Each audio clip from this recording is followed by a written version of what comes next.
Hey, all you recovering emo kids. Amanda and Robb here at the Emo Kids Anonymous podcast. Hello, everyone, and welcome to our usual Wednesday episode. This was a little bit special because not only are we talking about Long Beach Warped Tour a little bit, we are also interviewing Drew from the Warped Band. It is a tribute band for Warped Tour, endorsed by Kevin Lyman himself. And you actually get a chance to see them maybe in Long Beach if you are going to be heading that way before Friday. They're going to be doing a show on Friday. So we'll Performance talk at about On that the more in the Top on interview. Friday night, and let's just point out too, the only tribute band. Also, the word is tribute; it's not cover. Cover is a Yes. slur in their world. We learned. Yes, it is. Mea culpa. Yeah, tribute act, the only one endorsed by Kevin Lyman and the Vans Warped Tour themselves. So yeah, Drew here has a credible voice in regards to the history of the Warped Tour. He seemed to be a historian a bit as well. Had some interesting takes, but you guys will see that in a bit. Yeah, you definitely will. And you also notice that I have a little bit of a hoarse voice Yeah, today, where'd your folks. voice go, Amanda? Well, before we tell them where your voice went, you guys like, subscribe, comment, share, do all that stuff. Please don't be weird about it. Amanda, where did your voice go? You sound like fucking JoJo Siwa has been ripping through the Marlboros. I know I sound like Miley Cyrus. No, I went to a festival this past weekend in Minnesota called the Minnesota Yacht Club. I went there because of only one reason why I ever go to these Why? festivals. Why did you go, Why? Amanda? Who was Why did there? I go? My favorite band in the whole world, Fall Out Boy. They went. Yeah, they were Fallout headlining the Boys were tour. there. Yep, they headlined Saturday. Weezer came on right before them, also had OAR and Silver Sun Pickups, which is a big throwback for me, and Motion City Soundtrack, which was Motion City? crazy because, Yeah, they played without Justin Pierre. Interesting news out of yeah, our world. He was sick yeah. this week, so they had to have some fill-in vocalists. And Amanda, did you enjoy the fill-in vocalist by chance? I had an inkling. Knew first, I thought this person would just sing with them at least one song, the song they are featured on, Everything Is All Right. But when Justin said he was sick and they were going to still perform but have guest vocalists, I almost like 99% knew there's only one person they could bring in for that, who just happens to also be there because he's headlining, and that's Patrick Stump. And I cried when I got to see him on stage with the rest of Motion City singing Yeah. Motion City songs. Clearly, he had very limited time to rehearse, so he was looking at the teleprompter a lot. The crowd did a really good job of helping him out with the lyrics. He's already bad enough with lyrics. This is a known fact. In fact, Shout out he had to to the look down teleprompter during his guy. set. Yeah. Yes, teleprompter guy rules. But they also had a singer named Beirut from a band called Bear that performed with them, and then Kathy and Naughty from the Gully Boys, which is a band based out of Golly Minnesota as boys. well. Yes, highly recommend them. They actually opened for Motion City last year during their I Am the Movie 20th anniversary tour. I got to see them perform before Motion City when they came to my neck of the woods, and they were phenomenal. And Naughty absolutely killed it. Must have been crazy to like be on stage at the same time as Patrick Stump singing with him. That probably would be like one of my dreams, one of my top 10 my top dreams in the entire world. Anyways, but it was a fantastic Those are the night. ones in the fan fictions, and we're not allowed to talk about them on this podcast. That's great. So overall, how was the Fallout Boy performance? There's no Joe. I did see a Nope. clip, I believe, either posted by you or one of the many legions of people who have taken over my Twitter feed, where instead of the normal disloyal order, they kind of switched it up with a little Grand Theft Auto. Looked like a bit of a curveball. They did. So they usually open, so their Days of Fallout Past set is what they've been doing for all these festivals since Download in June of 2024, after their tour dust ended. And they usually opened it with Patrick in a hospital bed, surrounded by their dancers and some of their crew members in hospital, like nurses' uniforms and scrubs. That's the word I'm looking for. Yeah, a real And kinkster, Patrick. yeah. And so he starts singing the opening of Disloyal Order, the Water Buffalo, before then ending it and then jumping into Chicago. So 2 years ago to start their Take It to Your Grave era. But this time they started with the acoustic or the a cappella start of Grand Theft Autumn and then went straight into Grand Theft Autumn. So they cut Chicago So 2 years ago. So they only did technically two Take This to Your Grave songs because they always do Saturday at the end, no matter what. My only guess as to why they didn't do Chicago So 2 years ago is one, time. They only had like what, an hour and 15 minutes, I think, total, because it started at 8:45, ended at 10:30. So they had that about long time to perform. And then also, Justin Pierre is featured in Chicago Studio 2 years ago, the original So recording. they're He probably came planning to out bring with him out. they probably did plan to bring him out just like they did in Minnesota when I went to go see them. Their last tour date in Minneapolis last year. He came out for that song during their tour dust set, and I remember freaking out. I have the video of it somewhere on my TikTok. But I'm assuming they were probably gonna redo the same thing. Couldn't do it. Also time, so cut the song completely is my guess. But the performance was solid. They did a great job as usual. I did miss Joe. It was weird. I've never seen them before without Joe because I didn't get to see any of this like small performances they did before they started their tour dust run. And by the time they started tour dust, the first one, he was already back.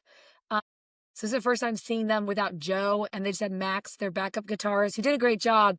But I know I have like Patrick tunnel vision when I record my videos, but I know I just felt like it felt different because I'm used to Joe doing backup vocals.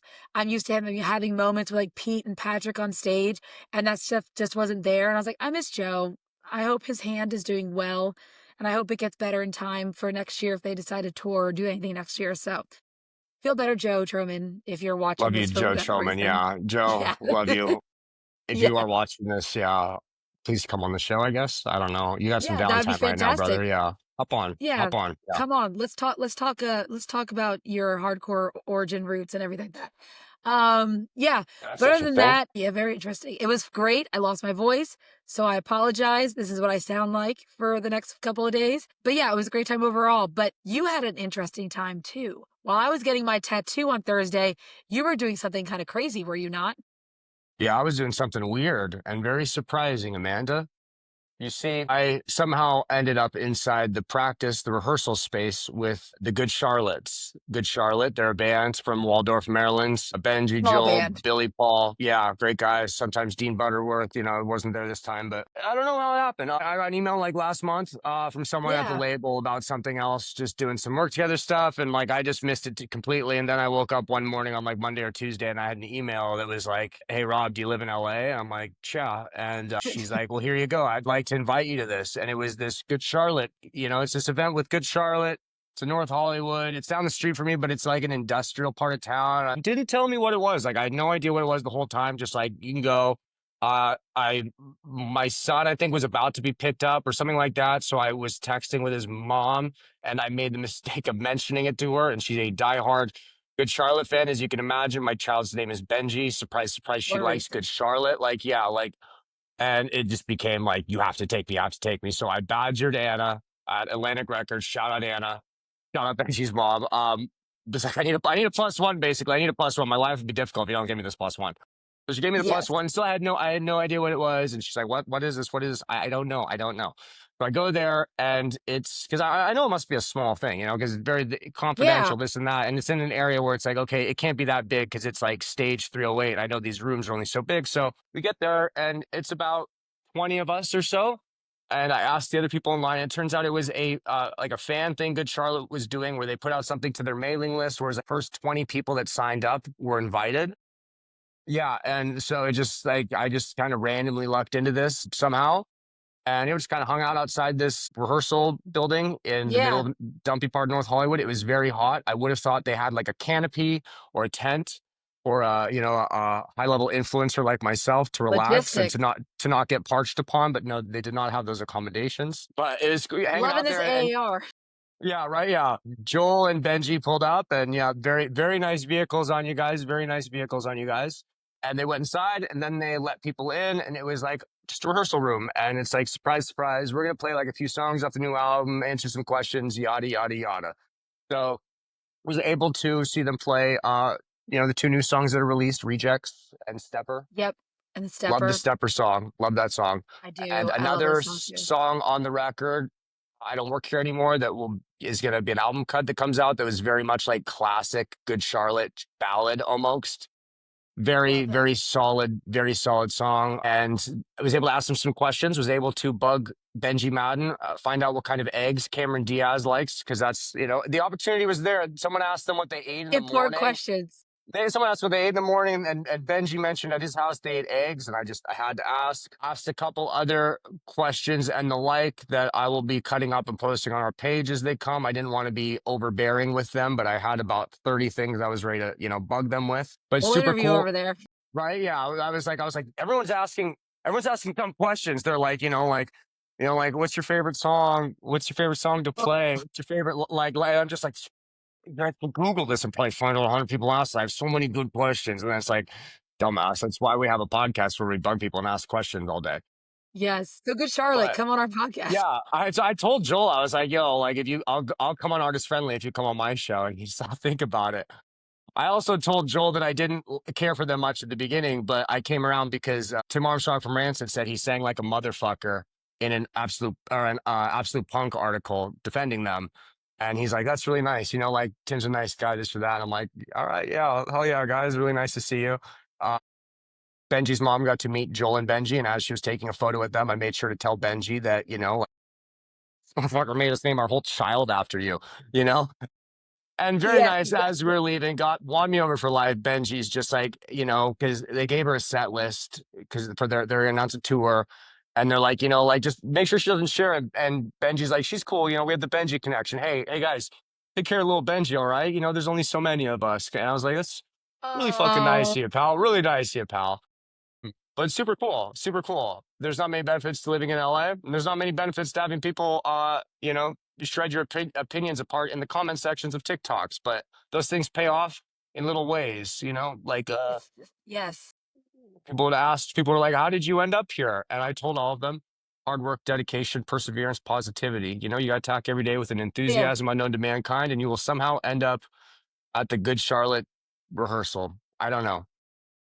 I don't know. See, But I it need to happened. start tagging my days with that so I can end up in the Fall Out Boy Yeah. rehearsal space for Yeah, some reason. yeah, shout out my guy Jim Harbaugh for the quote, but no, it was super cool, and, like, I really think they just my biggest takeaway watching this band, like, up close like that too, is just, like, to quote Tim Armstrong, "That dude can sing like a motherfucker." Like, I swear, like, I Really? feel like I texted the group chat within, like, 30 seconds of it starting being You like, did. "Yo, this motherfucker can sing." Like, it was pitch perfect, which in our world, especially back then, was not common at all. Like, he could sing his ass off. He was Yeah. hitting everything. Like, those dudes I think it's very cool that like people want to shit on like, oh, lifestyle is rich and famous. Look what they became. I think it's very cool. Like I think we've maybe touched on previously where it's like they had a very rapper mentality of things. A lot of these bands, yeah, Yeah, we there's did. everyone has their childhood this or that, but it's like Good Charlotte grew up in the shitty part of Maryland. Their dad walked out, raised by a single mom. That's about as ghetto of an origin story as you're gonna It get in our really world. So they is. had like this almost like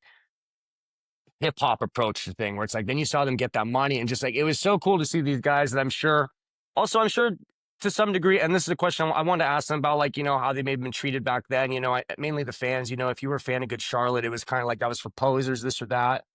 Wanted to, see how they felt from going from that True. to kind of Yeah. being celebrated like this, but seemed like a bit too long form for the moment. But it was just really cool to see that band there. And so you guys both pulled up in your blacked out, murdered out BMWs. They definitely Oh live in the God. Armenian side of town. They're nice ass streetwear. They're nice clothing. Just looking nice as looking like fucking celebrities. Going home to Nicole Richie and Cameron Diaz. It's like Lucky it's them. really cool for them. I really wanted to ask them another one that I wanted to ask, and I'll bring it where is like I wanted to be like, do you guys ever sit down, like especially together as brothers, twin brothers, you spend like your entire lives together. And it's one thing to like, come Yeah. up with someone you grew up with. Like, do you guys ever sit there and just be like, how the fuck did this happen? You know what I mean? Like, How whoa, do we look at get us. Like, here? yeah, maybe you go drop camera off. Some of you guys both do something. You guys are both in the car. Like, what the going on, bro? I gotta imagine you have Yes. to do that like once a day. I would think. I would. They Yeah. would have to. They'd have to have those pinch me moments at least a couple times a week. Right? Yeah, but super cool. Shout out Good Charlotte. I'm not just saying this because they let me go there and let me have a nice time. I think the new Good Charlotte record is going to be maybe the best Good Charlotte record since the 2000s. They put out a record, I Love it. think 2015, 2016 or so. They did, That was yeah. pretty solid. And then they put out one after that, Generation RX, I think, that I don't think was as solid. This one seems like a bit of a return to form. Yeah, we'll see as it comes out. And when it comes out, obviously, we'll do a little review on the talk or something like that. But Of course, we will. that was my experience with the Good Charlotte boys. That's amazing, Rob. That sounds Honestly, it sounds like a dream come true just to be able to get to do And that. then I'm and then I had sure In-N-Out Benji's after. mom is like, I had 2 "Oh my burgers. I had god, 2 burgers after, yeah. No, jeez, Benji's mom that's was like a yeah, she was the treat." best day of her life. We're, like, driving there. She's like, I got in the car, and I'm just like, "Can we go to In-N-Out after this?" Like, I'm Yes. "Please take me to In-N-Out after this. I'm hungry." She's like, "I know, I'm so hungry. I haven't eaten yet." I was like, "Why didn't you eat before? I just woke up. What's your excuse?" She's like, "I didn't wanna eat. I didn't wanna get bloated for when I get pictures with Benji and Joel and stuff." I'm just Why like God, I'm sick, sick. I want to she's go, so like, tiny, can she I would have a never drink get first? Like this bloated. or that. I'm like very nervous here. I was like, he's like, relax, brother, relax. But yeah, It's yeah, very not a big excited. deal. Yeah, you're good. You're I good. love Just it. don't burn me out here. We want him to think that we've been to these places before, you know? Like, Yeah, like, we're we cool, want- we belong here. yeah, yeah. So we need that. We need like got to get like Emo Kids Anonymous shirt ordered up so I can at least next time we go to those. Wear the It's just a shirt. fucking rapping. Yeah, exactly. Yeah, give him a sticker. Say, "Here, put Yeah. this on your guitar. Pass Yeah, it slap out." this on your BMW, brother. Jokes on you, I Yeah, already did on the way out. Yeah, lasering that off. man. That is fantastic. So clearly, you and I had quite the experiences over the last few days. But before we jump into Drew's interview, let's quickly just talk about Warp Tour Long Beach. So this is our second Warp Tour date, weekend, I guess, not just date, it's all weekend. A lot more bands, different bands this time around coming to Long Beach. Robb might be at Long Beach. I mean, yeah, I Bought would a say ticket. that. The issue is I don't want to go all the way to Long Beach. That's very far out of my comfort zone, but I will probably end up there anyways. But yeah, it's an interesting lineup. I'm excited. I have one nice little interview with a friend of ours lined up on Saturday. Who's performing Sunday? Gonna try to bug and sneak a couple more from some bands on there as well. Um, excited. What do you think of the lineup, Amanda? Wow. Well, it's it's got some I mean, it got some people from DC on there, some of the staples that were there before, like Hawthorne Heights, State Champs, Red Jumpsuit Apparatus, and Ronnie Winters has been just I'll be interested to see how that goes after the new song that just came out, and then all of the drama, and was it Ronnie Radke even got involved, like, with Yeah, the Ronald drama Rathke. of Yeah, he got Ronnie involved. Winters? Yeah, over, Two guys named his Ron. statements about yeah, like, Two 'cause adults named Ronnie Ron this side of Ronald McDonald. You guys still want like shout out to your parents. Like fuck. No wonder that dude good acts for like you that. guys. Christ. I know, right? But yeah, the big one for me that, I'm excited that's going to be their Cobra Starship, seeing Gabe Supporta back with Vicky doing their thing. This is definitely the right date for them. All American Rejects is going to be there too. I forgot about that. That's going to be, I mean, with given their success with their house tour and everything they've I been think they'll be a doing, headliner. Yeah. I have a feeling. I I have a can, feeling. yes, I'm curious who you think they are, but I imagine while looking at this and seeing who the headliners were this last one, I imagine the headliners are the Sublimes, All American Rejects, yes, A Day to Remember, and then yes. Oh, maybe a Rise Against. I'm not sure who the fourth one is at that level. I mean, let's say if we're or if DC was Avril, Simple Plan, Machine Guns, and who's that other one? yes. Who am I missing right there? Who was the other spot there in DC? I don't remember. Avril, Machine Gun, Simple Plan, and who? I feel so I dumb don't, when it comes to us. I know, All time right? lows, all time lows. The All Time Low is a headliner? Oh, they were, yes. The cheerleaders, yeah, yeah. I mean, I think All American Regions I wonder if because Young Gravy has been popping off, new single came out, Worst fucking thing I've ever heard. Worst but shit I I've ever do heard in my wonder life, if Amanda. I what say kind that of a a lot, spot but this they is the worst I song, worst know. shit I've ever heard. I Worst shit. I It's was like, "Wait, Young they just really Gravy. took you just took Panic! At the Disco song and you just, like Just do added people more to actually it. like Yeah, this?" you added I less know, to I was it. like, "Wha" I don't understand.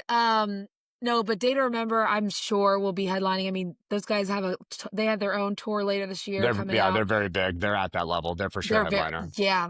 I mean, yeah, I because they're think already, yeah. Go given ahead. the Sublime connection, Long Beach and the like, I think Sublime is another obvious. They didn't headline in DC, but given the regional thing, yeah, Yes, that'll be a good one for them to do. I Yeah, think they actually were at the yacht club. I didn't go. They were on day 3, so I didn't see them because I only went for day 2. But yeah, apparently they put a hell of a show on. in Minnesota. Now they didn't headline. Green Day was the headliner, but no one headlines over Green Day, guys. Not after the Blink-182 debacle. No one's headlining Yeah, over no, Green Day yeah, ever no, again. yeah. Billy Joe doesn't fucking play with that, and I think No. Sublime too. Like Jacob Cutterback is a very cool story and like that, but Sublime on a normal festival, I think because they haven't gone away, they've been consistently playing. So there's maybe not that mystique of Sublime now. Like, Yes. Jacob piques the interest, but you can catch Sublime at every beach and brews festival over your summer in your region. You know what I mean? But I think for Yep. Long Beach, it's more of a special thing. They, I headline the think so first too. one, local kid, local band. It makes sense. I'm not the hugest Sublime fan, but like I would personally pick them for that spot just off like out of respect. Yeah, I mean, I was trying to think of the other folks. I mean, there's a lot of like your really popular Warp Tour bands, but nothing that, Rise Against is in there, so they could probably do their. I was wondering about Anne Berlin, where they would fit in this, or Is it? 311 is another one. So 311's also going to be there, and 311 311's a also is one of those 4 p.m. act, I think. 4 p.m. act. Do you think it's a 4 p.m. I was act? thinking of this is why I think only number band names are a red flag. People get them mixed up. Numbers when they go in your numbers are calculated in a different part of your brain than letters. Numbers are more in a part that just kind of calculates things wrong sometimes. So like 311, 303, I'm getting them mixed up. Both red flag bands. I like 303 more. 311, possibly you're right. They are pretty big. They could get that spot. I think it would fucking suck if they did, but like they are pretty big. Sorry, Nick Hex. I'm sorry Well, you're they gonna listen to also this. Peanut, so sorry. they were also at day 3 of Yacht Club in Minnesota, and they came on right before, I think it was in between Sublime and Green Day, but on the other stage. So they were technically the headliners of the other stage. So there is Damn. a So 311 possibility. is 311 a lot bigger than I think they are? I think they are a lot bigger than you think they are, yeah. Just hurts my like it bothers my ears listening to 311. I know, but everyone loves amber is the color. I don't. I I know you don't. don't. My energy is What more about like a TX2? teal. Too. Your Shout out energy. TX2 for flaking on our interview. He probably didn't know about leaving me with Jeremy Romance for 20 minutes. Probably won't be making my way to the fucking TX2 stage. I'll probably be having a drink and ripping some medicinal sticks or something like that during the TX standing Sounds in the fun. shade. Cause like, yeah, I don't know if you're my vibe, TX2. That being said, I know there's some cool stuff on there. Dexter and the Moonrocks are on there. Their Treaty Oak They Revival are are. on there. They're both super cool. I've done some work with Dexter before, promotional, and Treaty Oak, I think is cool. Same kind of vein of that, like the alternative people say.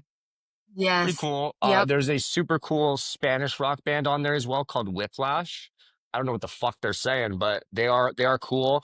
Today, I believe Big Ass Truck was added. Big Ass Truck is maybe the best Twitter personality artist on the planet, and they're a legitimate artist. They're from the Inland Empire here in California, so I'm not going to say anything bad about them because the only place I'm more afraid of than Philadelphia is the goddamn Inland Empire. They don't play there. They got They 120 do. degree heat, parking lots, and methamphetamine. So Inland Empire, I show you nothing but respect while keeping my distance. Well, what about Dropkick Murphys? I forgot they're gonna be there too. I like Dropkick. Dropkick will be a cool evening, or maybe like Dropkick's big enough where like I see Dropkick as like a 5 p.m., 6 p.m. main stage band. Yes. Like they're not quite a You headliner. They're really not wish gonna pull the numbers that someone else will, but like they fucking kick ass. they do, and it'll be fun to hear Ship It Up to Boston in Long Beach. I feel like there's Yeah, like playing a only a Boston time and song in place to play that. L.A. Yeah. Right? It's only a time and place to play that song, and that is, yeah. But and of course, we got a lot of, folks that are still going to be there from last time Scene Queen, state champs who are always a solid act. State champions. I've So never seen good. the state champions. I don't really know them as well. I've been I advised by many need to go listeners of the see pod them. that I need to get into the state champions. I will You check them do. out. Yeah. It's tough when I Google state Please. champs, like there's just articles about like CIF and shit like that come up. Don't just don't. Yes, I maybe have to put band behind it, and then it'll Yeah. pop up for you. Yeah. I just get like Yeah, high that'll school help. wrestling shit. Yeah. Yeah. But, Yeah, you don't want any of that shit. interested Yeah, in general to see how it goes and to see it logistically myself. Obviously, hopefully I'll run into some friends from the internet. I hope you do. And some friends not from the internet mainly. My friend Robert Nealman will not be there. I was excited to spend time with him. He was my protector in Philly he decided to cancel because everything was too expensive in his life at this moment, doing, this and that on either side. He's like, I didn't realize how close it was to the wedding. I'm like, brother, I forgot the wedding was happening till like the week before. So you're good. But if you're there, I guess come say hi to me. You'll see me in my little Pierce the Veil booty shorts probably, and the I love it. smallest camisole I could find because it's going to be hot as fuck. And I'm trying to keep my tan even. So yeah. Yeah. Good. Look for the dude dressed like a streetwalker. Yeah, if you find that dude, go say hi to him and get a picture with him, Yeah, sure. Fuck it. and Yeah, then we'll slip do him pictures. something. Yeah. Yeah. Yeah. Yeah, you oh, will you? I should not have I should not I'll have do picture. assumed that you Yeah. would do pictures. $10 for a photo. 20 if you want me to And he'll smile. Yeah. Polaroid. Yeah. If you guys have, yeah. I'll sign your phone screen. Can't swipe away for that photo. You need to make, like, you're going to make your wallpaper in front of me. No. But yeah, no, I yes. guess realistically, yeah. Say hi if you see me. Yeah.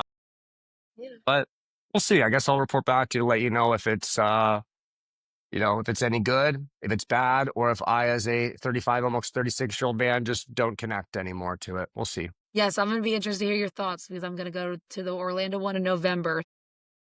And that one has a massive lineup. I don't even know how you're gonna see all those bands. I don't think it's possible. No, it's just not. I've accepted the fact. But yeah, so we're excited for Long Beach, excited to see. I'm assuming they're probably gonna stream it again like they did before. I will be at the beach, but I will watch it to get away from my in-laws, and my brother and sister-in-law for a little bit. I'll be like, "I gotta go watch some bands on the internet. Give me a second." I'm gonna watch it, like, while I'm sitting on the beach. So I'm like, it's like I'm with you. I'm on a beach. It's at the beach in the South, not a beach out west. Vacation. I'm in Long Beach, the beautiful industrial part. Can't wait. Long Beach, where the Oh, is that water is where it is? fecally I and don't know red. anything about this No, area. Long Beach is really nice. Long Beach is really nice, but yeah, you don't want to go in the water in Long Beach so much. Yeah, my grandpa used to live like right on like the Queen Mary is like is in Long Beach. It's like a boat. I don't know if there's Yeah, yeah, yeah. things people know about outside the West Coast, but my Is grandpa it the lived in like a high Titanic rise. sister? Yeah, yeah, there's something like that. Yeah, they're relatives of some sort. It's bigger than the Titanic was, but my grandpa lived right across from it. And yeah, like half the time when I'd go there, the water would just like, yeah, look like there was crimes committed in there, It was, yeah. Never went swimming in that water, but beautiful area, beautiful area. You'll enjoy Long Beach. Stay off the 405. Yep, For just my a sake. message Like for stay out of everyone my who yeah, might stay be down. attending. Yeah, Stay yeah. out of my But fucking you can't, way. but you can't take I'm the going. roads either. Yeah. Sorry. Oh my I'm in gosh. NIMBY and it's not even my backyard. I'm sorry. He doesn't want any part of that. All right. So without further ado, now that you've heard a little bit about Warped Tour, what to expect, and me and Robb's fantastic days, let's go ahead and talk to Drew a little bit about his band and all things Warped. Here you guys go. Here's our interview with Drew from the Warped Band. Yep. There we go. Because I forgot to ask him for his last name and I just saw Z, so I'm not going to call him Drew Z. Right? No, I don't know. Okay. I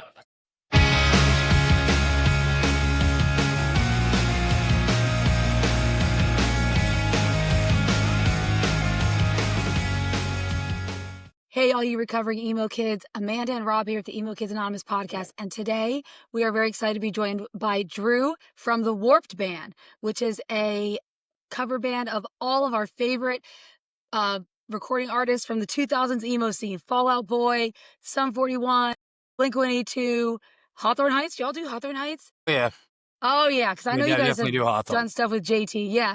So all of our favorite bands, people that Robb and I have talked about ad nauseum on this podcast, and Drew is here with us today. How you doing today, Drew? I'm doing great. Thank you guys for having me. Yeah, no joining us problem. on the podcast. Absolutely. Yeah. So for our listeners and viewers who aren't familiar with you guys, so tell us a little bit about the band. Obviously, a little bit different than the other bands we've had on here. So I am really intrigued about just the origins of the Warped Band. I also know you guys are from my area, right? Central PA, is that Yep, correct? Yes, I'm from Harrisburg, so shout out Central PA. right there. Pittsburgh or Right? Philadelphia sports teams. That depends on which one of us in the band you ask. Representative right now. I lean Pittsburgh, but I'm I've got family in Steelers. Pittsburgh, so Cool. Yeah. Oh, yeah. Same Okay. here. Cool. That makes Cool. sense. Yeah. Yeah. Cool. was that an I'm not so much. acceptable answer? We Yeah, I'm good not on so much this? pro Pittsburgh. I'm just super Look, anti Philadelphia right now. I didn't it's want to ve- start off on the wrong foot. It's a It's thing. fine. Yeah, it's It's fine. been yeah, going you for a have few to weeks. understand. He is, yes, this has been a running theme the last couple of weeks ever since he visited Philadelphia, which is where I went to college. I went to Temple University. So he is a, You went to a very interesting spot of Philadelphia. That's I sure did. depending on what side of the street you're on, depends on what that street looks like Yes, in and I was on Temple. the opposite side of like main campus, so like across like the left of Broad Street. So, yes, we had homeless people who like fixed up our house and yeah, all that fun stuff. You have boarded up Creating windows jobs. too? Hopefully not. No, our windows were not boarded up. Yes, but you just go 1 or 2 blocks down Right. and they were. Right. Yeah, Exactly. it would be now. Yeah. Yeah. But yeah, so Drew, give us a little bit of a, intro 411 to the Warp Band so everyone knows who you guys are.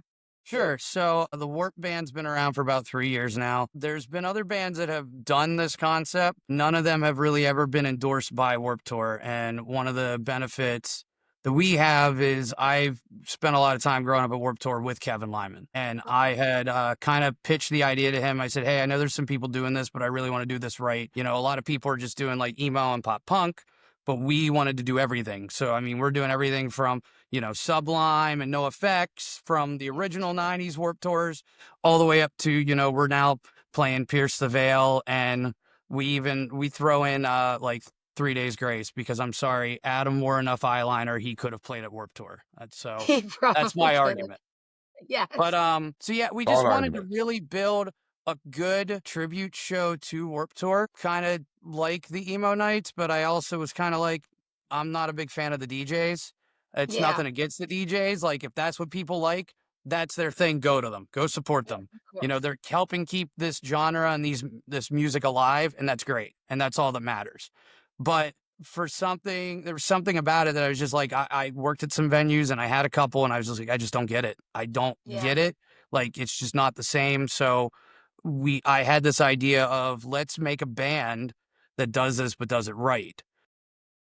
So about 3 years later now, we're over 100 songs. We do song voting, which is nice because some nights we walk in a room and the votes are all time low and Mayday Parade. I'm like, okay, it's going to be a room of young girls. The next time Yep. we walk in, it's Mighty Mighty Boss Tones and Bouncing Souls. And it's like, okay, it's going to be a bunch of 40-year-old dudes. Yep. And It's me. 40-year-old dudes and right, me. sure. Yes. No, but then we've been adding heavier stuff now, and there's a lot of screamo going on. And we've done stuff where we're starting to bring guests in. We had JT from Hawthorne come and guest and do some songs with us in Ohio back in March, so that was cool. And Amazing. we're talking to a couple other bands that I'm not allowed to dispose of yet that are gonna do some stuff with us. So we wanted to build a show that kept the idea and feel of Warped Tour alive. I really wanted it to be high energy. I really wanted it to be really interactive because a lot of the bands that do this aren't. They're just song, song, song, song, song. There's no crowd interaction. There's no sing along. And I said, we need to build the vibe of Warped Tour. I mean, Yeah. we've got it down to the point where we have clothing that we sell that our guitar player designs, and all the money is donated to a food bank. So like we even brought the charity Wow. aspects into it. Wow. Okay, that's tight. A lot of the bigger shows will actually set up a secondary table that's like all the nonprofits tables. And Yes. I know like the last time we set it up, we were pushing To Write Love on Our Arms. We had stuff from them and handouts and stuff from them. So like we wanted this to be as close as we could get to putting a Warped Tour in a venue. That's amazing. And I mean, it was Okay, Tell You was sick. 360. That's the one that I saw you guys at New Year's Eve in like 2023. Damn. Yeah, yes, I know, yeah. But I like that. I like the idea behind it because yeah, emo nights aren't for everyone. Some people just don't like that disco, emo, EDM stuff, and it's not really everyone's vibes, but They this way you're upset me. hearing yes, Rob Bother does me. not They like emo bother me. nights. Let me He let me does ask you not something like about this, Drew, because this ties into just something as I get older, I get very persnickety about. That's fine. I will It's a good gladly be word. almost like yeah, like almost be needs to be a little gatekeepiness. I don't like that as time has gone on and here we are, and just like as you're going along, I can tell you know ball in regards to like the history of the war, like and not just Warped Tour, but in general, like there's differences in these scenes, things evolve, this and that. What I don't love is that in the modern day, the elder emo, I call it the Disney adultification of emo sometimes. Don't come at me. I live right by the mouse. I'm sorry, He Mickey. does. I love you. Yeah. But I don't like that as times go, like everything has become like everything that was slightly heavy. Like you mentioned 3 Days Grace, but you had an argument for it. I'll give you that. Like, but it's like everything that is remotely like this has kind of been thrown into that world and it gets called emo. You know what I mean? Like you Well, see, I've seen that where it's like Linkin Park, like my favorite emo bands, Mike Kemp, Linkin Park, and Blink 182, and it's like, what's going on? I had a girl tell me that All Time Low was an emo band because of their hair. I'm like, brother, it's not at all. 2009. We all had that haircut. My mom had that haircut. No, and that's something I'm pretty hard on too. And Beautiful. I definitely get your point, which is why like when people when there's bands or DJs doing, we're gonna do a emo night and they're playing like first album Fall Out Boy, or they're playing anything off a Dude Ranch, or Yeah. they start throwing in Linkin Park or anything like that. I'm like, that's not emo. Like emo to me and the guys in the band is like, when we think of emo, we think of like definitely My Chem, obviously. That's kind of like the staple one to most people, but like a Yeah. lot of us, we go more old school. We'll go like, Hawthorne, or we even make the argument sometimes for like Old Saves the Day is kind of pushing into that emo realm and Yeah. stuff. Think so. You know what I Mhm. mean? Think so. And to a degree, 100%. yeah. Yeah. Even to me, I would argue in the lyrical content and the feel, Dashboard would be, I would argue Dashboard's Oh, more yeah. emo than a lot of the stuff that they label emo. So that's why, like, for Absolutely. us, when we're doing it, we point out that, we're going to do, like, if you've ever seen our show, our first set, we try to throw a little bit of everything in. So Yes. we'll get down the set list and, like, we'll do this Blink 182 medley. And we make a joke about how, like, you go to Warped Tour and you go watch this band play 3 songs. And then I usually say you'd run the whole way over there and watch the Ataris play one song that wasn't even theirs because that was all you knew. And then you'd run back over here because you wanted to watch Blink. Um, but like we'll do Blink and then we'll come out of that and generally we'll play like Linkin Park. And we'll say straight up, we're going to play 2 bands that are completely different genre. We do Linkin Park, and I go right out of it into part of an Eminem song because Eminem played Warped Tour in Well, he did 99. play War I was like, Did he play yeah, I was like Warped? him, Yeah. Katy Perry. I It mean, they counts. both played Warped. I We've mean, done Yeah, Katy yeah. Perry. You could do some Teenage Dream. Do we do a Teenage Dream or like Waking Up in Vegas, something a little more Warped Tour era, Katie? The problem is when you're dealing with these, like, this is kind of what's crazy to me. Like, we'll go into these venues and we'll ask how many people went to a Warped Tour, and half the time it's like 10% of the crowd. So I you believe got a that. room 3, 4, 500 people deep, and you got like 40 people that went to a Warped Tour. So then I'm standing there explaining what Warped Tour was, so people who are there like understand what we're doing, right? Yeah, as a So live band, you can't play to the purists as hard at all. right. So for us, we're trying to hit all those genres. So we'll play anything, and then like we even do Limp Bizkit because Limp Bizkit played Warped Tour. Do I They think? play Warped Tour. Yes, they did. Do They I did. sit there and go, "Oh, we're playing emo"? No, absolutely not. But like when we Yes. get down in the set list, we'll go, "What haven't we done yet, guys?" Well, we haven't done screamo or we haven't done emo, and then we'll do something in that realm. Like Exactly. we're very hard on like No Effects and Bouncing Souls and that. That's skate punk. That's not pop punk. That's old punk.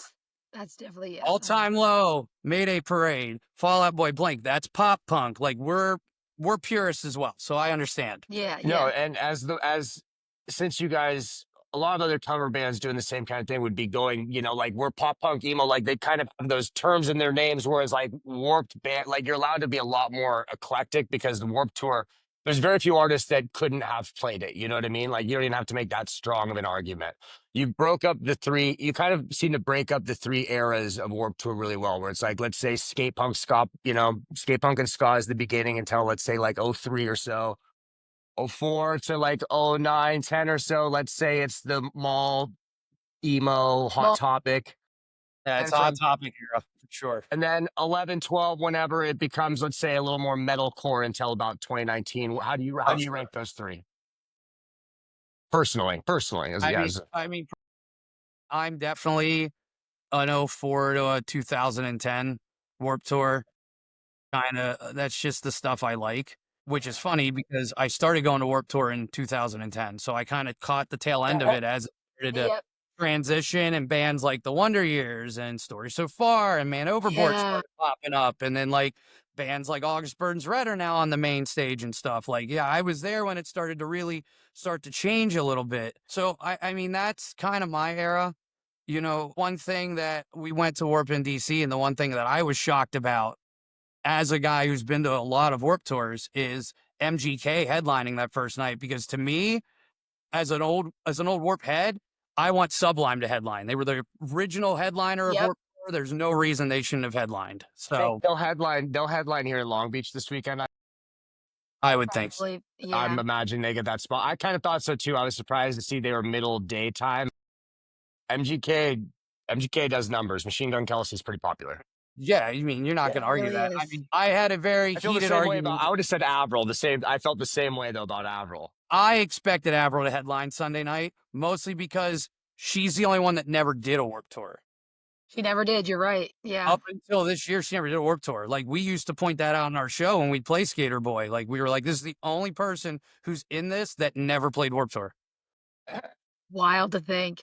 It's Because she's wild. so heavily like attuned to like the pop punk genre, but she's never ever It, played it, a Warped Tour. I feel like when you look at the older Warp Tours and how they were, not necessarily the festival style ones now, like they Yeah. are, but when it was a touring show, I feel like Avril came out of the gate so hot that she was Yeah. already too big for even the main stage of touring Warp Tour. Yeah. Yeah. But now by that the it's time, a yeah. festival setting, totally different ballgame. Yeah, she could totally do it now. We talk about that all the time with the 2004, 2005, like with MCR and Fall Out Boy. They just got too big too fast. They could only play like 1, 2 years, and that was it. And they were like, Yeah. no, we got to do stadiums now. We got to do arenas. That's it. We're done. Yeah. And now that's what all they do. We have Yeah. Kind of crazy. we have intro videos for each of our sets, and the first one's kind of like the start of Warp Tour, and like we've got like footage in there of from '95 of like Bradley from Sublime doing an interview and Katy Perry doing an interview backstage Wow. and Eminem walking around with a camera at Warp Tour. And in there, there's a spot of Kevin coming on saying about one of the bands that he thinks is really going to be big that's on a developmental stage this year is My Chemical Romance. And it's like this really old, badly shot crowd VHS tape video of them playing this tiny side stage at Warp Tour. It's That's great. amazing. Wow. Yeah. I love to see that stuff happen. So, Drew, with you doing so many different, like, not that they're, yeah, just different subgenres and things like that, you're the lead singer, right? So, how do you, work to make sure your voice matches each of the styles and, make sure you're still getting, like, it's still original to you, but also still paying homage to all of the different singers and stuff? So this is a funny discussion. And if Okay. I didn't go this way, I'm going to have a guitar player mad at me. So there's actually two of us who sing lead in this band. So there's me and I'm dead center. And then there's Aaron, our other guitar player.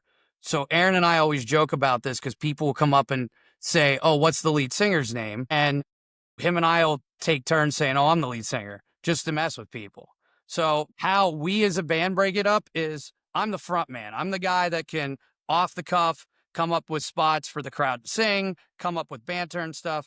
Aaron's the pretty voice. We both can sing pretty well, but Aaron's the pretty voice. So we always like on certain songs that are a little higher, we have Aaron sing because he's got a couple notes above my range and it's easier for him to do them. Okay. I'm the one that gets, I don't want to say I'm the quote shit shoveler, but I get the hard stuff. I get all the screaming. I get the German part in 99 Red Balloons when we do it from Goldfinger. I get all the hip hop rapping. I get all the hard stuff. So Gotcha. Okay. I have a pretty extensive warm up that I do on my end just from singing in bands over the years, mostly because I had a vocal coach one time who said to me, think of your voice as a muscle because that's what it is. If you're going to go play soccer, you're not just going to go out there and run the whole field. You're going to blow something. So I have some warm ups I do with my voice to stretch it before we play.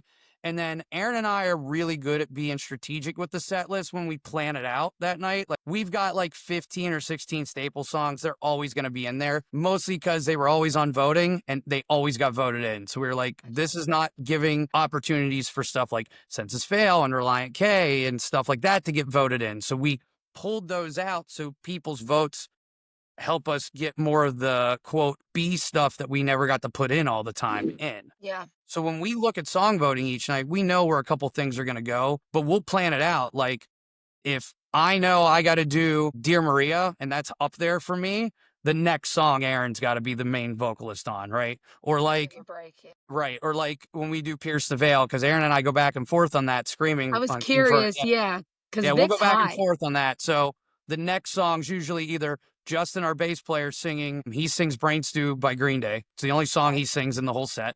But or we've just got our drummer singing lead now on Jimmy Eat World. So we'll probably throw one of them after to give him and I a break on a song. You know what I mean? Yeah. It's a lot of strategizing and knowing. Like if Aaron and I are going to do Skater Boy, it's got to be in first set. If we're going to do Dear Maria, if we're going to do Jamie All Over, all that stuff is so high. Those guys don't even sing that in the original keys anymore. So that's got to They go in don't. first set when we're fresh.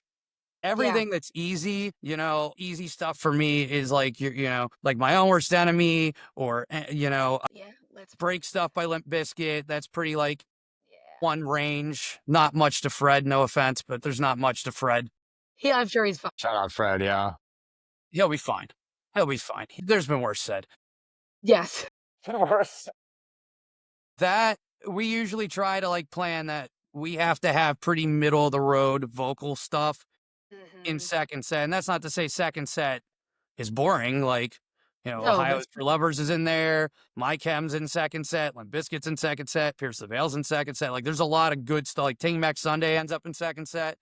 We save a lot of the good stuff for the people who are real diehards for second set.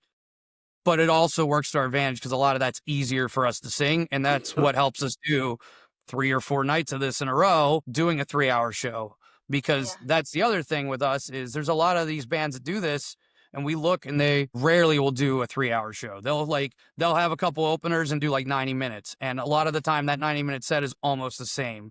The cool thing with us is we know so many songs. You can come see us twice and you're going to get some repeats because they're just too big. You're never going to see us and we're never not going to play the Blink-182 medley. That's like a staple in our set. I love that. But Yeah. you could come one time and you're going to hear Hands Down by Dashboard.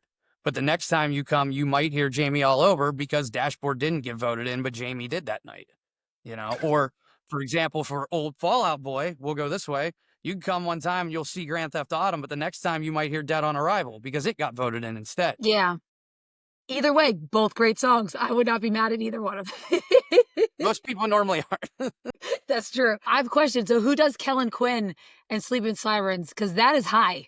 Like that Aaron, is Aaron high. does Kellen. Okay. It's a weird mix. We don't really pick each person's part like we normally do. Like on Taking Back Sunday and Jamie All Over, like Jamie All Over specifically, who's playing Jason and who's playing Derek. Yeah. Because we split it evenly. Same with like when we do Fat Lip by Sum 41. Like, I'm doing the Derek part, he's doing the Steve part. Hmm. But when it came to that song specifically, that was tough because Aaron's not normally a screamer, but he wanted to try to scream a little bit. And he has the higher range than me. So we kind of go back and forth. So he has time to get air before he has to do the Kellen part to get Yeah. those notes. Sick. But then we go and then we flip back. And then now I'm doing, the chorus and the next verse. But it's a lot of give or take and him and Yeah. I having to joust to the death over who's doing what parts sometimes. But I love it. Let me we ask get you out. guys a musical or like question here. As someone who, like you said, you grew up playing in bands and the like, and obviously there's some sort of like artistic integrity, originality thing growing up. I don't know about you, where it was like, oh, the cover band, that's totally different than what we do. I wouldn't do that kind of thing or this or that. And then you kind of get older and you realize, it's not exactly that. It's a totally fucking different beast. They're playing more live shows and yada, yada, yada.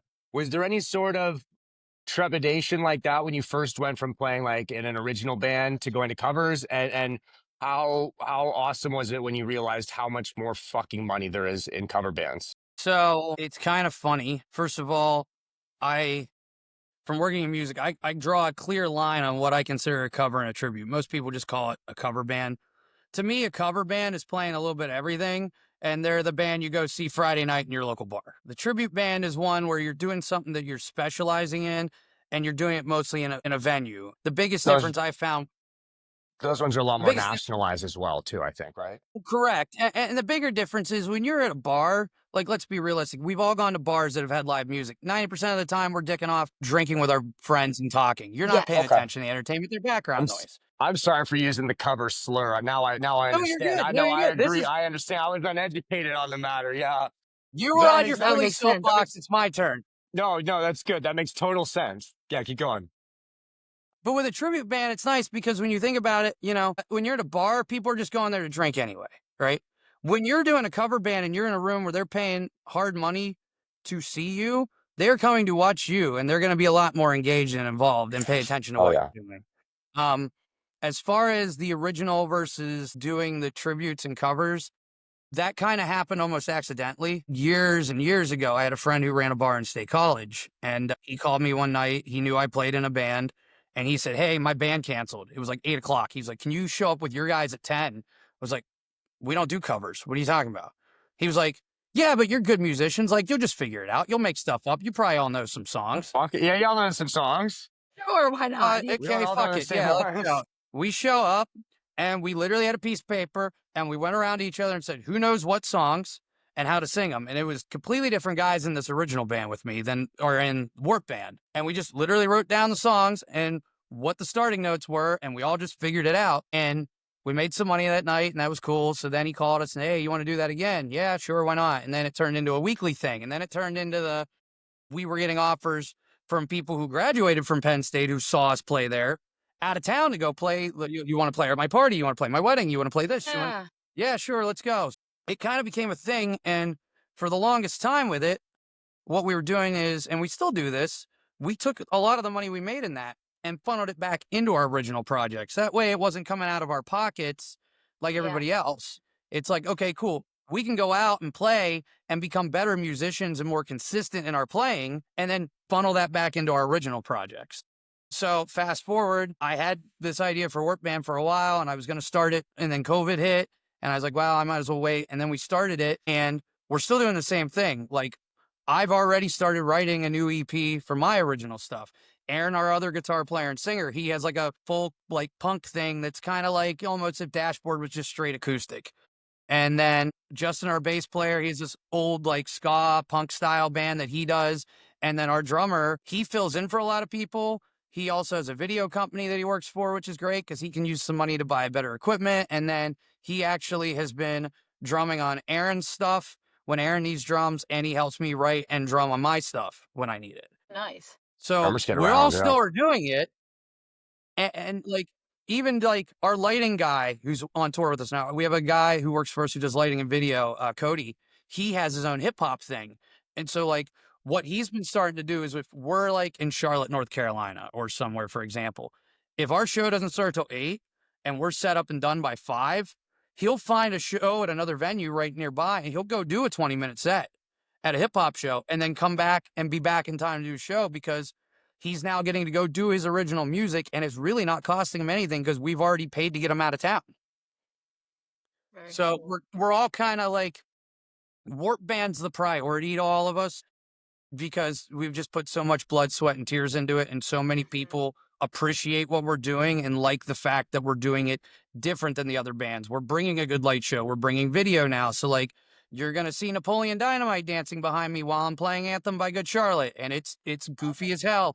You're going to see the whole video from Goofy Movie, a power line while we're playing Dirty Little Secret. But everybody loves that stuff. It's so good. Like, our Blink medley, it's a whole montage of American Pie, including the scene that Blink 182's in. So, like, That's it's all awesome. like goofy and stuff. And like, even to the point where like the video is so much fun. We brought Scotty Doesn't Know in.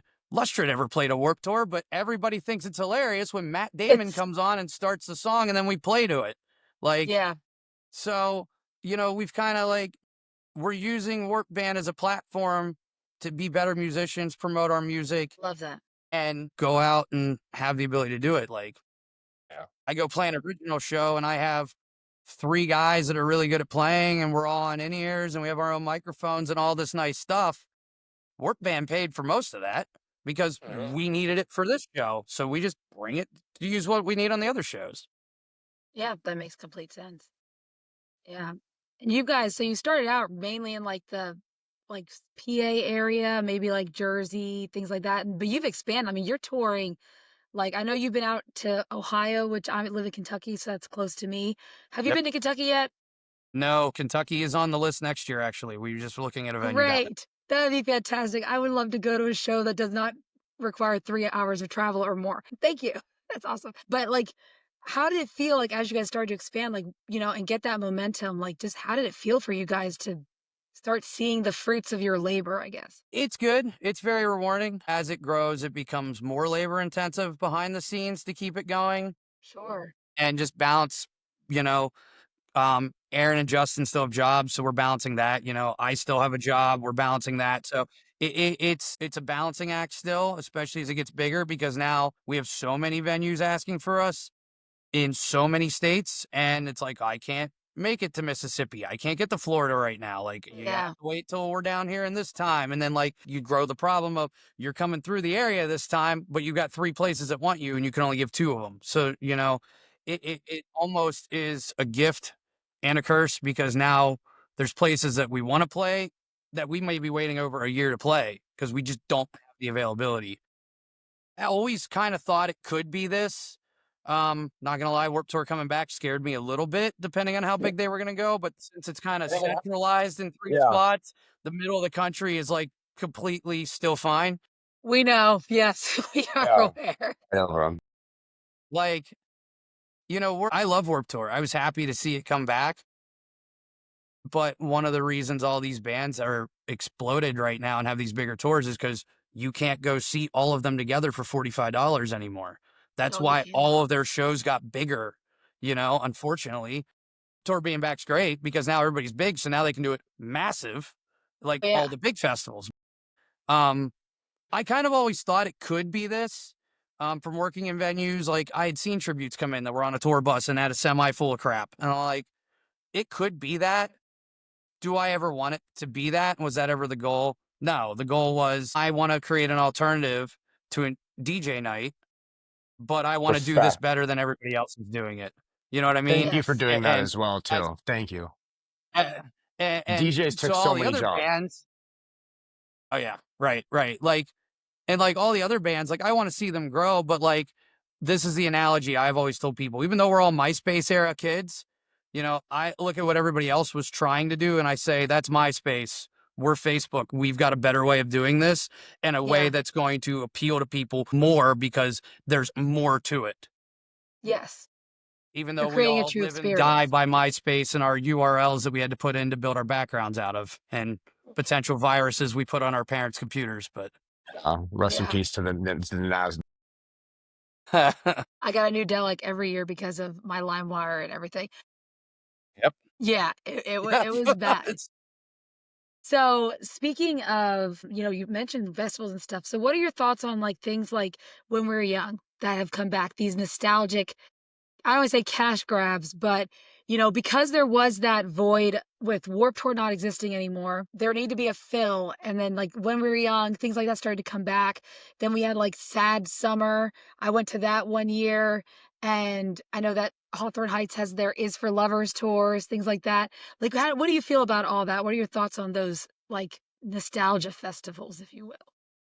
I'm not against them, Yeah. especially with when we were young because they're trying to be a little different. Like, I like the fact that they're trying to pay up money to get these reunion shows that people didn't think would It's happen. true. Like, That's true. I would have killed to be at that one last year to see We're the In Crowd. I would have loved to have seen them do a reunion show. I thought they were Yeah. phenomenal as a band. And I kind of like the fact when they came in and they had everybody do like album playthroughs, like Or try to. not well, Yeah. yeah, album playthroughs. You have 20 minutes, play your whole 45-minute album. Yeah. Don't the knock is they're too ambitious almost. Yeah, with that kind of Yeah, stuff. a little bit, and I'm almost glad they are, especially with Live Nation, because we know everybody has their love and hate for Live Nation. Yeah. I'm not going to say anything because I've worked with them and I still work with them. Of course, I yeah. have never had a problem on the working end. I will say Yes. that. I'm glad they're trying to overachieve on it more because if it was just like your straight up festival, what are you doing different than, Danny Wimmer and all of his festivals? Like Yeah. be different. you know? Yeah. So when they have people come in and do playthroughs or they get these big reunions that nobody expects to happen, you know, I'm all for that. Uh, the Hawthorne guys are good friends of mine. I love their Is for Lovers thing. I think that Mhm. that was a great idea. I honestly think between Is for Lovers and Emo Orchestra, that really brought Hawthorne Heights back. Are Like you friends with? Are Hawthorne you? Heights, Do you know yeah, Ben absolutely. Mensch? You know Yeah, Oh yeah. Ben? my god. Ben's my old neighbor. He was on our Yes. show like a month ago. I fucking love Ben. Yeah, I saw him. I saw him like a month That's and a half ago. That's my why boy. do you think Wow. I know about the show existing? Right? Okay. Yeah. Yeah, I was like, wait, oh shit. Okay, wow, this all adds up now. Yeah. Yeah. I was Yeah. All like, what? makes sense. You I've mentioned Yes. Hawthorne known a couple times. I'm like, oh, he must have worked with Ben. I'm like, oh no, it's Emo Orchestra. Yeah, okay. I've known Anyways, Ben and Hawthorne for well over a decade. Ben and I are Dang. Xbox friends. We'll play Xbox every now and then together. That's amazing. Well, he did That's talk how about close I Xbox. am with that agent shit. right there. Yes, he did talk about his Xbox games on our podcast. So yes. I'm sure he did. I think he plays a lot more than I do, but I swear to God, every time I hop on my Xbox, Ben mentions online. Yeah. I Yeah, love he's that. all about Shout it. out Yeah. Ben and his Xbox addiction. Oh, yeah. Yeah. Yeah. But, yeah, like, you know, I look at a band like Hawthorne, like they were 2005 at Warped Tour, like when that first and second albums were starting to hit, their Yeah. main stage Warped Tour at that point, right? Yeah, Because they they were had a yeah, lot. they did. And then I think if you look through the history, you kind of see them tail off from main stage, right? Now Yeah. they're over on the secondary main stage or one of the side stages. And, you know, you look at bands like, who's a good one? Like Lost Prophets. Like, I'll bring him Ugh. up, even though that's a touchy subject. But, like, Yeah. why is Hawthorne off to the side on not one of the Journey stages, but Lost Prophets one year is on the Journey stage still? Like, how many hits Great does Lost question. Prophets have? One, maybe two? This But did yeah, Lost happen. Prophets was on a main stage one year at Warped Tour. I remember Ugh. that because I was like, why are they there? They should be over there. Like, nothing Yeah. against Lost. I mean, everything against Lost Yeah, Prophets Yeah. after what happened. It's like wait, everything against them. I was gonna, you know. But if anybody wants to send me hate mail, I'll send them my bass player's email. They can email him. Yeah, He's my HR department. we don't want that flip out there, brother. Well, like, so you look at like, you know, you get to the point now where you have people like us who now we have expendable income and we're going to concerts again. Now you see a Hawthorne Heights coming back up Like, because yeah. everybody who listened to them when they were a teenager now has disposable income that they can piss away to do whatever they want now because now we've all started to pay off our student debt and got our shit together and now we have some money and know how this works. But then you have them create Is for Lovers Fest. And I think that was brilliant because now you're giving them a bigger platform with more acts and more people paying attention to it. And I think that just bumps them even more. So I think, you know, stuff like that can really help certain bands a lot. Like, For the younger bands, yeah. I think, yeah, sure. Hawthorne Heights, I think maybe more than any band from that era specifically, did a really good job at some point of being like, we're the torchbearers, we're the statesmen of this scene. Yes, nostalgia is we're not trying to reinvent ourselves. We know what you want, and we are here to be that thing Gonna give for it you. to We are you. here to remind you of your middle school, JT, they know We what love they are, and JT, the they do it preacher. so fucking well. Phenomenal human being. They do it Phenomenal. Yes, very well. amazing human being, yes. I mean, you're right. They know it. I mean, look at their one backdrop they had one year. I used to listen to Lauren Heights in high school. Like, they know what their market is, and they're playing smart to it. And I think, So you smart. know, from a guy who's booked them in rooms, I remember when I was paying down here for them, and they're back to here now because of all these Wow. things they're done because their draws are up again. They've done a Yeah. really good job at stuff like that. And, Yeah. you know, to people like us, you would think there's no way Hawthorne Heights ever had a dip. They did because all of us didn't have money to afford shows at one point because we were figuring out Yeah. how to be adults. Now we 2010s were rough. The 2010s were rough, guys, for For millennials. sure. And now we kind of know how to be adults. So now we Yes. have money to be like, oh, I can kind of be an adult on a Friday night and go have fun with adult money. Yep. But Yep. then come home and need to take Advil because we're all old now and things Yes. hurt and creak now. Yes, all of it. Very Greek. true. No, I think a lot of those bands you saw were like in about 2008, 9. I mean, it happened a little more frequently where these scenes, it would change very quickly. I think now that there's no monoculture, there's 1,000 different niches, but the mainstream stuff kind of stays the same. So things will last longer at that level. But like you saw that switch happen and yeah, those bands all kind of fell off for a minute. And then they are all able to come back, to some degree. And it kind of felt like a thing where it's like, if you guys can ride this out, this fucking dark decade, you're gonna make it on the end and be very well. And a lot of these bands have been rewarded for it. Yeah. Right. And you can look at bands like, I would argue, when Hawthorne Heights was around, when they first came out, Finch and Thrice were just as big as them. They had good albums. Shout out They've Finch. never had a bump back like Hawthorne did. Hawthorne just sprung back. Yeah. About From the- Finch, but I think Thrice did a little too much reinventing themselves. I think they might have evolved their sound too much to where the nostalgia thing would have went away. Sure. Because they were, yeah, they I were would agree with great. that. There was a point in the early mid 2000s where Thrice was kind of like the Radiohead of our scene. You know what I mean? Like, oh, they're intricate, you know, this and that. And yeah, they kind of, I agree, at some point it kind of seemed they went a little too indie for something, but they didn't get that rise back up. Right. Yeah. Yeah, Right. I think it's all about how they're going to market themselves in this day and age. And I think that's where we're seeing a lot of these bands getting rewarded. So we know you're playing. So you guys are playing, actually going to be at Long Beach. You're doing a pre-Warp tour party. Is that correct? Yeah. So when Warped Tour announced they were coming back, we kind of looked at those weekends and we were like, we're not going anywhere near Long Beach. We're not going anywhere near DC. We're not going anywhere near Orlando. That's just, in my brain, it was like, no fly. Yeah, because Absolutely. no one will come. Yeah, yeah. you Right, thought that, yeah. exactly. And I was on the phone one day, back and fall with Kevin Lyman, and I was talking to him and just catching up on what the band was doing. Did you know before he announced it that it was going to come back? I knew some stuff that I'm not going to Okay. disclose. That's Good bit of fine. it did not come from Kevin Lyman, though. That man played it close to the chest. Good for him. Yeah, If he's got something good cooking, he keeps that close. I love it. He won't tell you, and I don't pry because Kevin's Yeah. always been good to me, so I'm not going to pick. But Exactly. him and I were on the phone, and we were talking about the band and some different things, and he said to me, "Oh, you should book around the Warped Tour dates." And I said, "I think that's a terrible idea. I don't want to be anywhere near that." He's like, Yeah. "No, we're trying to like basically take over the whole city. Come to a pre-party." He said, "I'll endorse it. You could put us on it that we're letting you do it." Wow.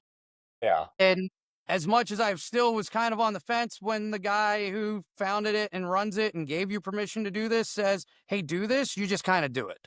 You don't Yeah. really go back and forth, be like, "Well, are you sure Kevin says we should do this? We're doing it." Tough.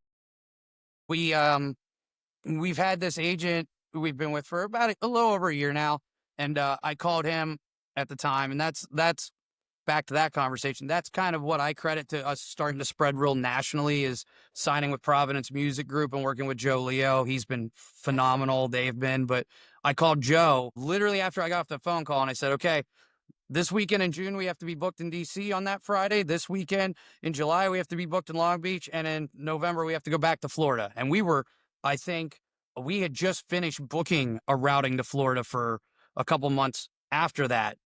So I was like, "We're going to Florida twice this year." And he said, it was, we had some other offers come in, and I told him, "Nope, we have to do this because Kevin said so."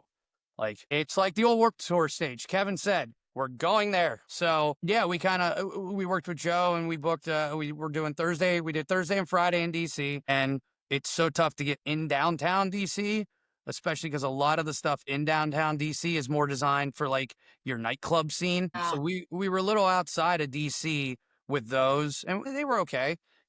The Friday show was kind of funny because the venue literally next door had Dangerous Summer and our friends and Keep Flying in it. And we ended up hanging out with Dangerous Summer after the show. When we Wow. got done, we went over and hung out with them because they were outside on their bus, because the venue we played at speakers outside. So they were coming off their bus, watching us through the window play because of the speakers outside. crazy. So we were all hanging out there. But Long Beach this week is great because we're playing Thursday in Huntington Beach, and then Friday we're going to come up and play Long Beach. We are literally, Warped Tour Fairgrounds is here. The convention center's here. We're on the other side of the convention center. We literally could not be any Wow. closer. We are closer than Warped Tour's other pre-parties with their emo night stuff. Yeah. Because they're What venue more out is of it? town. We're playing a place called At the Top. It's like this 400 person nightclub, and I called them up, and they're set up to be able to do bands, and they're Nice. letting us do a show. I mean, I'm literally on top of it. So if you're at a hotel in Long Beach, not that you're going to hear this before then, but you see Warp No, Band. they will. It's going to come out We'll put Wednesday. this out. It's come out Wednesday. We'll make sure. Yeah. A little warped. Yeah. Yeah, we'll make sure they know. This is our warped episode, you know? Fantastic. Well, Yeah. if you hear Gotcha. this and you live in Promo for you. California, We're playing at the top right down by the convention center. And if you don't know where it is, look at the Warped Tour map because you'll see the convention center on the Warped Tour map. Excellent. Shout out, yeah, shout out at the top, and yeah, the Long Beach going to be exciting. I know there's a few pre-parties, but it sounds like this might be the one to be at because the other ones, yeah, they're at like the fucking Palladium and stuff like that. They're way more out of town, and All the emo people that don't nights, live yeah. here are going to fly here, and people are going to think they're going to go to like the after like these venues like in LA, and Lord, they're in for it. I apologize in advance. Even suburbs that are between Long Beach and LA are still not LA because you don't want to drive the 45 minutes to get into LA. Yeah, no, Yeah. yes, Yeah. that's what I was telling the man. I was like, that's such a trek. Like, I don't want to. I don't want to drive down there any Yeah. more than I have to. Yeah. Yeah, Robb's in LA, so he's always like, I gotta go to Long Beach. I don't want to go to Long Beach. Rob, are you going to Long Beach? I'll go to Long Beach. I'll go to Long Beach. I'll be there. I'll be there. I'll go. I'm Listen, going. I'll go. if you wanna come to our show Friday night, call me. I got tickets for you. I mean, let me Bring figure everybody. something out. Might come down there. Might come down. We might come down. We're trying to. I might have some arrangements at the aquarium. Might have to go to the aquarium, then head there. Might arrange it. Might just go this. We'll see either way. But the world's going to be my oyster. I might have to make my way to at the top on Friday night. What time? We play 8 to 11. Actually, 8 we're to playing 11. 7 to 10. We're playing 7 to 10 that night. It's an early night on a Friday for us. And tickets are still available at the door, right? How much are they? $25. Oh Great shoot. plug. There we go. Yeah, great plug. Definitely cheaper Yeah. than seeing these bands in real life. Because a lot of the band's songs you're singing, I know an MCR ticket is not $25. Absolutely not. Nope. Not even a Warped Tour ticket's $25 anymore. No, it is not. Nope. We love it because we've been telling everybody, if you're not happy with the Warped Tour lineup that they put out this year, come see us. Vote on the songs because then you can get the lineup you want because you picked the songs. And if you don't like the lineup, you picked them and it's not our fault. So you can't yell at us. It's fucking on you, brother. Yeah. I Good know. angle. Yeah.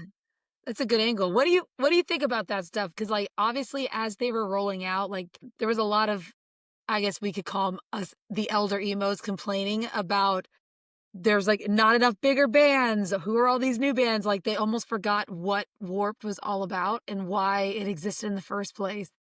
Warp is originally designed to grab a 15 to 21-year-old demographic. If it wasn't, why was there a reverse daycare tent? Fair point. Yeah, they don't have that at Lola. And No. so I think it was an unfair labeling people were given. You know, people were expecting when Warped Tour came back, oh, they're going to get Simple Plan. They're going to get Less Than Jake. They're going to get all the bands that always played Warped Tour. You know, We the Kings or whoever, you know. But they got to remember that the basis of Warped Tour was half of them are going to be your favorite band and the other half are bands you've never heard of. And the point of that is so you watch the bands you haven't heard of because at some point, times are going to line up and you're going to have nothing to do. Yep. You're going to go watch somebody. Exactly. 100%. So Yeah. I think as it rolled out, I think they did exactly what I was expecting. They're going to bring in, the quote Warp alumni to bear the torch. And then they're going to fill it with a bunch of bands that appeal to 15 to 21-year-olds and a younger, quote Warp Tour demographic crowd. Yeah. And they did exactly that. No, I had to fend off many people. Yeah, through January, February, as they're rolling out that lineup, there was a lot of upset 30 and 40-year-olds surprised that the music festival they liked as teenagers is now marketed to teenagers. They just couldn't wrap their head around it, I guess. I'm like, this has happened every generation. Like, when we were there in the 2000s, the 90s, people, they were upset that it was changed. It happens. How do you think the people who went to 95 Warped Tour, who are almost or could be 60 now, feel when Sublime and No Doubt was never on any of the Warped Tours for a long time after that? Yeah. I'm sure they were not happy. Wrap your head around that. People who went to 95 Warped Tour, if they were in their 30s, could be 60 now. That's terrifying to think about. Like existentialism. Yeah. I know, I can't handle it. No, I mean, throughout that entire I had to fight people on, they kept saying, oh, Fall Out Boy is going to play Warped. I was like, no, they're not. They stopped in 05. They'll never gonna, even this one, they will not play Warped Tour. They can't pay him enough money. That's not going to happen, guys. Panic at the Disco's not playing Warped. They're playing When We Were Young, and I don't even know what version it's going to be. Is Ryan Ross going to be there? We don't know. And you're not getting Blink anymore because sorry, Tom came back and they're big again. So Yeah, Charles will make maybe no they more couldn't afford Steve. Matt Blink.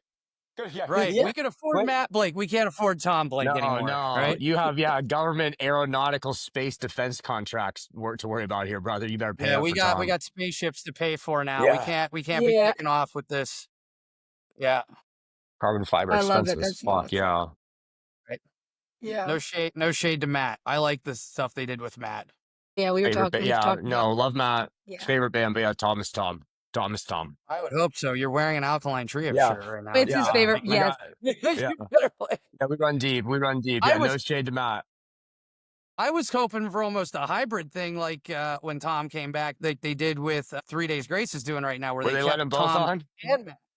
Oh, that would I have been was at Yeah. the cool. Yeah. Palladium show in February. They did a show for the LA Fires, and Trio was the opener, and yeah, Matt went on with them, and it was like watching both my dads. You know what I mean? Like it's my stepdad, my real dad, like my two favorite bands. They're all happy. Like this is a really nice fucking moment here. Wow, wow. So does that make Tom the crazy uncle then? Which one I does that think make Tom, I Tom? think is Mark the mom. Then I don't know. Yeah, I think Tom is the original dad. Maybe I don't know. I don't know. You have to ask me at different ages. I would have maybe said it's Matt, but as I get older, as a San Diego kid, like Tom's probably dad. Yeah, Oh yeah. yeah. Shout Yeah. out. Yeah, can I And have then some money, Mark's the dad? mom. Yeah. Yeah. Travis is the crazy uncle that just hangs out. He's still there. I don't know. We always make a joke. I always make the joke when we do before we do our Blink medley, because our drummer, he's not Travis size. He's not fat. Like we're not bowling for soup level yet, but he's bigger. Yes. So Okay. I always make Shout the out joke Sharon. that Deemer is for fans of Fat Thor, that he is Fat Travis, and that is what happened to Travis Barker after he married a Kardashian. There My we go. God. Hey, much love to Fat Thor though. He's still pretty hot, so it don't matter. There's Deemer. He'll take his shirt off for you if you want. Here we go. Talking. Something to look forward to. Is that what all drummers do? They have to take their shirts off to play. I begin to think that's a trend. I don't know. He's been talking about getting a stomach tattoo because he's been doing it a little more often lately because we've been playing a lot of outdoor shows. So he's been thinking about it.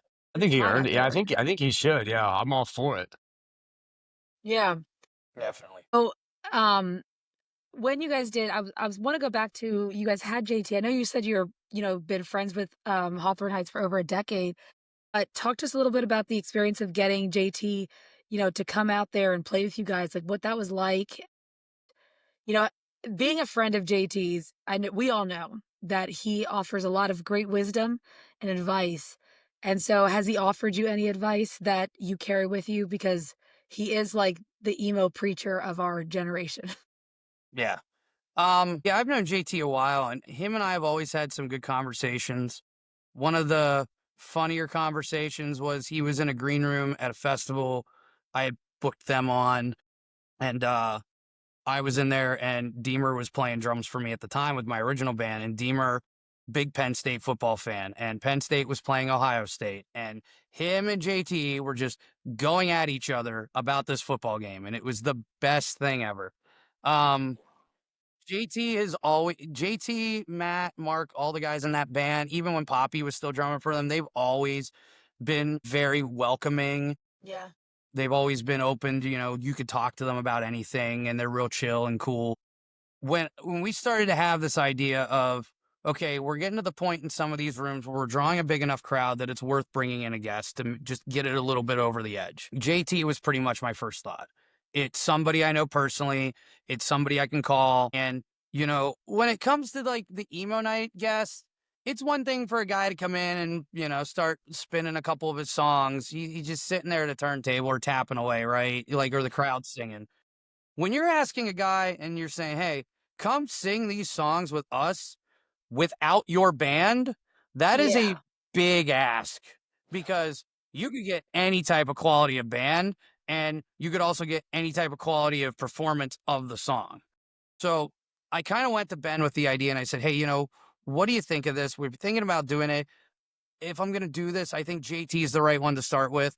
I said, we'll book a show out in Columbus. It'll be close to home for him, so it won't be far for him to come. What do you think? And he said, the first reaction was, I don't know if he's going to do it. He's never played these songs without Hawthorne Heights.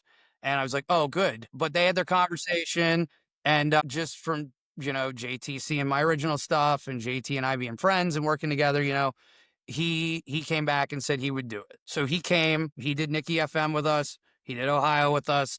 We specifically took time to learn the songs the way Hawthorne does it live, down to Oh, okay. how they do vocals, down to the stop that they do in Ohio is for Lovers. So JT can do this crowd thing that he's been doing lately now. Like we literally everything to the key they do it in so he could sing it and everything. Like Wow. we took a lot of time, and it was weird because we had to change how we do the song, right? Normally Aaron sings JT parts and I do all the screaming, and our drummer Deemer does all of Matt's harmonies. Yeah. We had to change all of that. I'm still doing what I normally do. I'm still screaming and I'm still doing Mark's parts. But now Aaron has to now do harmonies and Deemer's now doing nothing. So we had to literally have a couple rehearsals. We just do it in sound check half the time. Yeah. We play so much, it's just easier. We had to run it a couple times and figure out how we were going to do the vocals without having JT there, because we don't get a rehearsal with him. He walks in, we give him an in-ear pack, we give him a mic. 1, 2, 3, 4, let's go. Like we're playing. The fact that JT did it was cool. And I think he was the right guy for us to do it with first, because he was the guy that if we flub something up, this is the one guy that's not going to absolutely kill me, because Yeah. him and I know each other on a little bit of a better level, enough that I can call him a friend, Yeah. I know other guys, but not enough that I would call them a friend yet. Yes. So it went phenomenally well. JT had fun. He unexpectedly brought Will from Beartooth along with him to hang out and watch the show. So that was a little That's interesting. that caught me off guard because they came in the middle of us playing first set because they went to dinner with their wives and stuff. So we come off the stage first set, and I knew he was there because I had to text. And I go in the green room, and there sits JT, his wife, Will from Beartooth, and Will's wife. It's like, oh well, wasn't ready for Wasn't you to ready, be here yeah. too. Yeah. I would have made you do something while you were here and paid Yeah, you yeah, to I would've know. really, get really up would on have A lot of stage. utilized people this. love Beartooth. Can you put this Yeah, in the like Instagram stories? right. So, but yeah, it was great because JT he was nice enough that we did a meet and greet after. And what we did is we took the old canned food donation idea from Warped Tour and we applied it to the meet and greet. So if you brought 3 canned food items to donate to a food bank, you could meet JT after the show for free. For work. Well, shoot. That is solid So work. always trying to bring in the elements of Warped I love Tour, that. every little thing that we can. That's good. And for the younger generation who is not familiar because they've never been, understanding what Warped Tour is all about. And I think you guys are capturing that for them very well. Yeah, and I do too. And I actually enjoy it more when the venues ask us to have an opener, because we'll actually find a local original band in whatever city we're in and we'll bring them in. Interesting. And we'll tell them, like, if you play a cover, only play 1 or 2. Like, you have a half hour. There are Yeah. 300 or 400 plus people here who will never pay to come see your show, but you are now in front of them. Make them have a reason to now want to come see you play a show somewhere else. Exactly. Yeah. Is there a particular opener that you've enjoyed? Anyone that stuck out in your mind? We've had a couple. We had an opener in Milwaukee that was really good, that we really liked, and they were really cool guys. And then we've had one that was a cover band, and they were down in Wilmington, North Carolina, but they were female fronted and they only did 90s punk. It was like all like Rancid and No Effects and Wow. all the old stuff. And I was like, this is perfect. Like, if they were going to Yeah. put any type of cover band on here, this is the perfect one, because with our list, half the time that stuff doesn't get voted in because you get 3 or 4, 90s heads there that vote for it. But then I've got My Chemical Romance sitting with 33 votes. Like, Yeah. it's hard for me, but so having them and them not doing voting, it was perfect because it gave us we got the old skate punk feel before we played, and it Love was that. great. Yeah. But yeah, I mean, I like having the opener when we can, and I prefer them being original just because that's also very Warped Tour, giving a band a chance to have, especially in their hometown, 300 or 400 people watch them that normally would have never paid $10 to go see them play a DIY show. Yeah. Exactly. Yeah. I love that.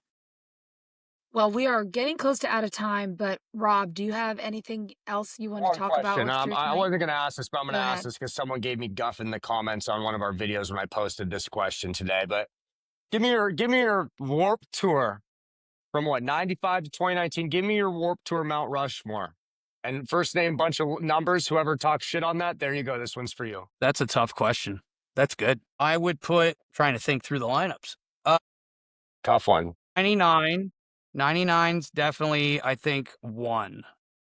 99 had a lot of diversity.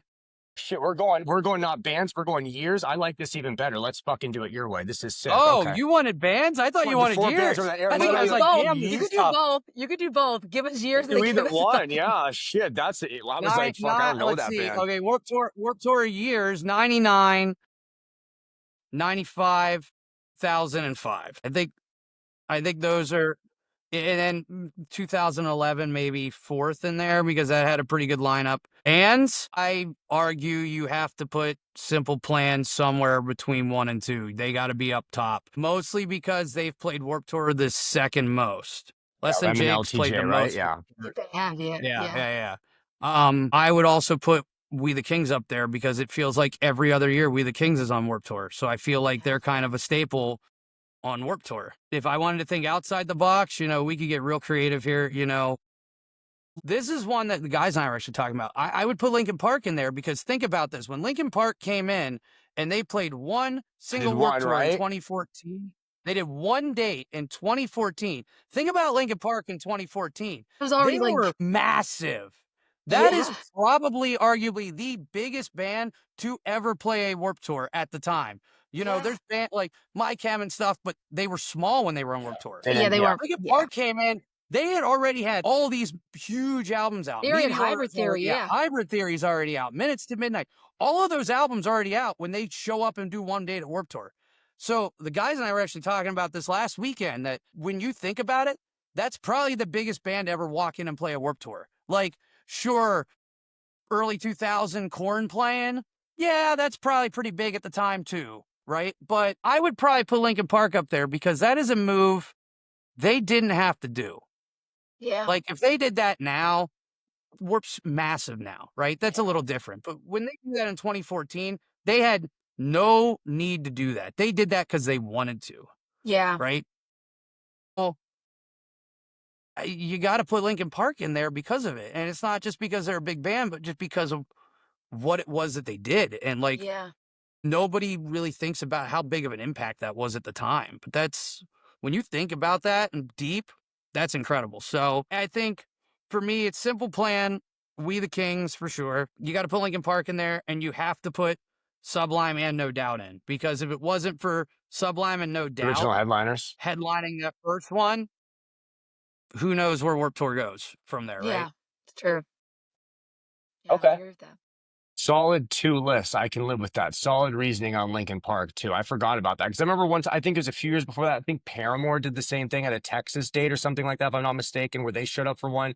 But the Linkin Park one, I remember just even at that point being like, like too old for Warped Tour. Like that was very, very big news, and it felt like that, like the biggest news, the biggest good news about Warped Tour on either side for a few years. And they were perfectly allowed to be on that lineup. If Korn and Limp Bizkit can play, that's new Yeah. metal. Linkin Yeah. Park's new metal. They can be Yeah. on that show. 2014, yeah, in 2014's Warped Tour lineup was probably heavily influenced by Linkin Park as well. You can't tell me those metalcore kids and the like didn't start on Gosh, Hybrid yeah. Theory or Meteora, depending on their age. Yeah. Of 100% course. they did. Of Yeah. course. Yeah, I believe it. All right. So, Drew, before we go, tell everyone who's listening and watching where they can find you guys as far as the socials and, beyond Friday, what you guys have coming up. What can they be looking forward to from you guys?